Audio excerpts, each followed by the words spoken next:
I'm Nadine, and today we're doing something extremely cool. We're gonna be doing vinegar with nettles and violet, so let's go. The very unique thing that we're using for this vinegar is that we're using a mother vinegar, as you can see. Let's do a close-up of that. As you can see, this stringy substance is basically formed through the fermentation process of the vinegar. It contains beneficial bacteria and enzymes. It offers potential health benefits such as aiding digestion, promoting gut health, and even providing antimicrobial properties.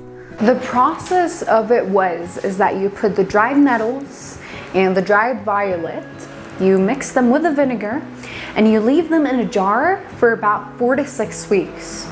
And after the 4 to 6 weeks, this is basically what you can get. It's, well, heavy. It looks colored, as you can see. Adding herbs to vinegar extracts potassium, calcium, magnesium, and even iron. So the vinegar is filled with both health benefits and the flavor profile of the herb.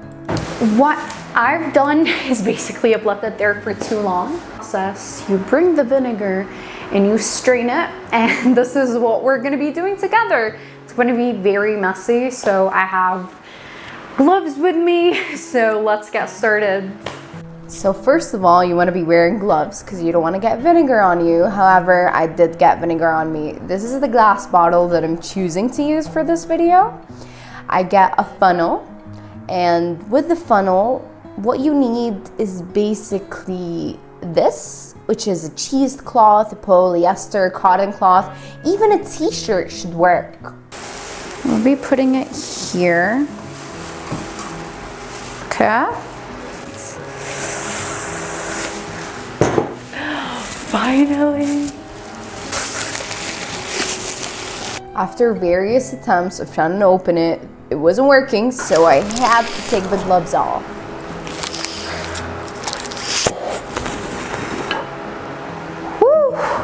Wax paper to prevent vinegar curdling lid. And as you can see, I'm finally adding the herbs to a potato ricer. It's a bit messy, but here's a satisfying close-up. So I left the nettles and violet in vinegar to specifically extract vitamins such as A, C, and K, minerals such as calcium, magnesium, and iron, and it even has phytonutrients such as flavonoids and carotenoids. This addition has an extra contribution to the vinegar's potential benefits such as anti-inflammatory properties, immune support, and most importantly is improved bone health, especially from the nettles. So depending on the person that you are, you're either going to find this close-up very satisfying or it's going to remind you of a kidney. However, I found it very cool. So we're almost to the end where you can see I'm just straining the last bits. I really hope you liked the video. It was short, I mean, a bit harsh editing, but I tried to do my best.